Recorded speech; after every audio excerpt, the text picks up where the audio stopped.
everybody and welcome. In this video I'm going to show you how to perform factory reset for your earbuds SOUNDCORE A25i.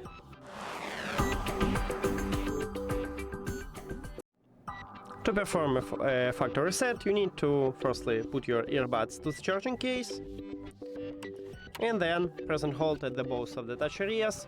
The touch areas located where we have the SOUNDCORE logo, until the LED light at your earbuds will flash red 3 times rapidly.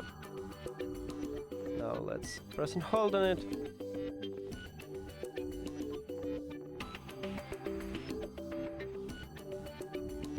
Here we go. Now you can release your finger. And firstly we need to remove it from your phone, so click the information icon or settings icon, forget this device, and forget device.